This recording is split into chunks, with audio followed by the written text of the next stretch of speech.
Nathan, that result on the weekend would have been far short of what you expected. How are you going through the review and the expectations you put on the Essendon game now?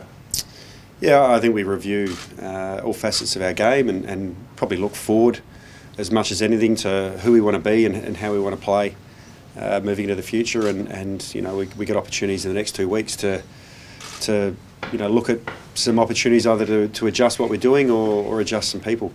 The thought was that what would Port Adelaide deliver once it was out of the finals race? Did that one really fall short of your own expectations, that it looked like a team that had closed the season? I think any time you lose by 6 goals at home, you should be disappointed with how you played, and we had some opportunities earlier in the game, but we certainly got dominated for significant parts of the game, all over the ground, and the result was well short of what we're after. Is there a reason why it would be so uncompetitive when it's been so strong against top 8 sides in the recent weeks? Yeah, I think look, we had some okay moments around the ball, but then certainly the ruck dominance was an issue, and our ability to get hands on the ball. Probably our defenders had as bad a day as they've had for the season, and we maybe lacked the ability to get enough ball in our front half to give ourselves a chance. So what are the genuine options you've got this week to change it up? I think it's both with game style and what we look like going forward, what are the better teams looking like, are there adjustments that we can make in terms of what we're doing, and then looking at people that can help us move forward, whether that be for the next 2 weeks or whether that be for the next 12 years. So when you say game style change, it's pretty bold to try something within 2 weeks. What can you do? Absolutely, and we, like any review, you're always looking to sharpen things, whether it be in offence and how we transition the ball from one half of the ground to the other, whether it be our foreground defence or our ability to work from contest to contest. You're always trying to sharpen up the players, but also looking at where we think the game's going and are there adjustments we can make that can help us over the next couple of weeks. You're closest working to Robbie Gray because you're his line coach. Where's he at in terms of this year and beyond? Yeah, Robbie's still listed and playing AFL footy each week, and what happens with him moving forward is really between him, Ken, and the club. Do you think he could do it, Nathan, play on next year? It's not up to me whether I think he can or can't. He's been an outstanding player for Port Adelaide, and certainly his season's been compromised by injury, but he's having those discussions, no doubt, with the club at the moment. Is it time to look at Ollie Lord? Is it time to bring him up? Is he ready? I think it's been great that Ollie's shown some potential this year in the SNFL as a tall forward, done a bit of ruck, playing down back at the moment in the SNFL. So it's good that we've got someone that played very little footy before he got here. Was in the middle of a COVID year. I think he played one game the year we drafted him. Park said it was the only player we'd ever drafted that he never watched live.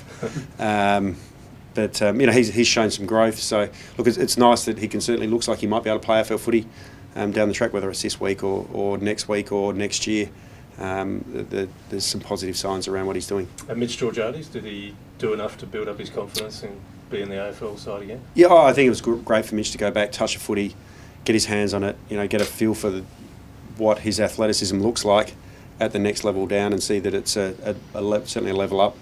When he goes back, he's still very much a learner in terms of football. He didn't play the year we drafted him. He only played 7 games that first year. It was a COVID year. There was no real games other than the AFL games, and then he's played 40 games of footy since then. So, Mitch has so much to work with, but he's got a lot to work on too. Connor Rosie, Darcy Byrne-Jones, any update there? They'll be fine, I think, this week. Connor's had a scan and should be okay. How would you assess the forward line and how it's functioned as a whole this year, Bass? I mean, Todd's probably had or has had it for a year, but maybe there'd be a few in there who haven't or have almost gone backwards from a numbers point of view. How do you think it's all functioned this season? Yeah, well, it's been a challenge with personnel and consistency, and with sort of Motts has retired. Rob's been a bit compromised by injury. Russia hasn't played. Butters and Connor have moved into the forward line, and Charlie's moved into the midfield. And Charlie's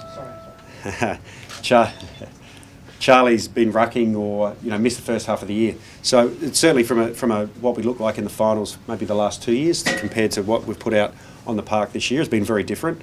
And some of them have been great moves for the footy club. Having Connor around the ball, he's turned into one of the the better players in the AFL. We think Butters is going to be an excellent on-baller as well, and is doing pretty well in there at the moment. It's more looking for those replacements. Probably Mitch has been the one that's had the tougher year, but like any player that's going through their development, like he turns 21 in September, he's a very young man that hasn't played a whole heap of football and didn't come in with much football base. So he's doing really well, really, for a person that's 20 years of age playing AFL footy. It just hasn't been as good as last year.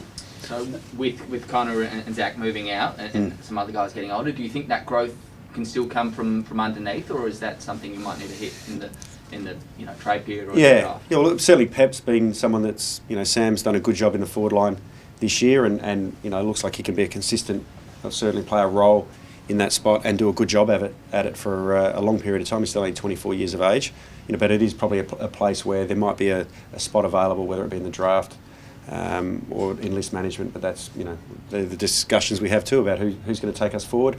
And are there other people that we need to add to our footy club to make us better? Nathan, obviously David Koch was on radio this morning. What do you make of his comments basically saying that no one is safe for the footy club at the moment? Well, I don't know, it's the first time I've heard of it, but I guess that's pretty standard conversations. We're in a high performance industry, and if you don't perform, and right now we're 8 wins and 12 losses, and when you lose more than you win, that's generally not a good sign. So you've got to win more. That makes sense. Does that mean that that Ken's job is obviously not safe? I've got no idea what that means. I'm trying to interpret. That's David's words that I didn't hear, that I'm hearing from you. So I don't know. In terms of your position, have you signed Yes. on for next season? Do you think you'll be here? Well, I hope so. I'm contracted for next year, so I'd like to be here. I feel like a player now. He basically said that when you are in this position that every facet of the department is looked over with a fine tooth comb. What does that look like? Can you give us an insight into what the review, personally for each coach and stuff? What does that look like at the end of the year? Sure. So no different than most workplaces. You'll have your own assessment from your bosses, and we have the same here with the coach and the footy manager around my own performance and what I'm doing. That doesn't change. We'll review each area of the game, whether it be offence, defence, stoppage, contest, transition, welfare, development. That all gets reviewed like any workplace, and it takes a couple of weeks, normally about 2 weeks, and we can get most of it done, as well as the individual player reviews. Some of that you start now, really, in terms of what you're writing and what you're collating to put into those end of season reports. Is that enough boring stuff? Does that work? That's pretty boring. Yeah, good. Yeah, it does. As a coaching department, how would you? I know there's still 2 games to go. But how would you assess your performance this year? Well, the ladder assesses our performance, and the ladder says we're not nearly as good as what we were. So we've got to get better too. Does that, I guess, do you feel the heat when the chairman so publicly says, "Turn it around" or "Watch out"? That was a Mate, That's quite. Again, I've been coaching for a while. I don't have too many of those short-term concerns around my own job. My focus is always, how can I help this place be the best place it can be? And I'm a coach. I know lots of people judge coaches from the outside and what do they do or what are they good for. I turn up to work each day trying to help our people get better. And if people want to criticise you, and I'm not saying Koshy's criticising you, just looking at the ladder and goes, that's not very good. I get that. But I turn up to work each day hoping and trying to make the guys better and help them be the best, not just players, but people they can be for Port Adelaide.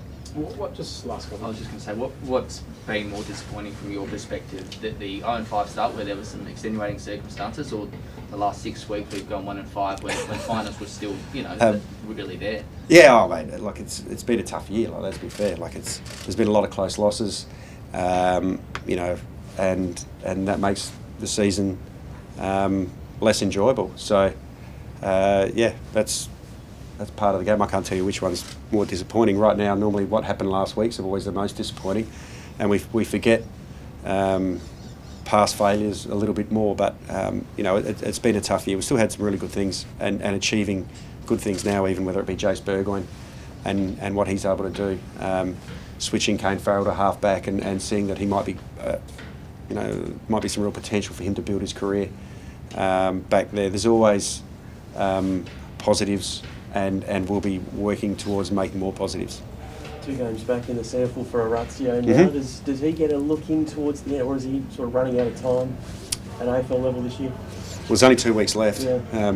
So, look, I wouldn't say he's moving as freely as he can. So, you know, I'd still say probably on the weekend that's not quite what we're ready to pick at AFL level, but at least he's getting some continuity with training.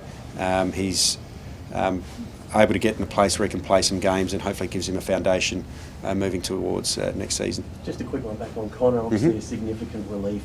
It looked really nasty to have him come up clear. Yes. Yeah. It's good. Yeah, I like Connor. Yeah, more Connors. You got a couple more? Yeah. But he's all good. The scans are clear. Yeah, he's good. ready to go. He's good. Yeah, he'll be fine. So he's had a really strong season, and you know, he'll have his own challenges moving forward in terms of backing up the season. You know, it's nice to do it once, but this game asks you to keep doing it week in, week out, and he's got another big pre-season in front of him, so he can move his game to an even higher level, which I think he's capable of.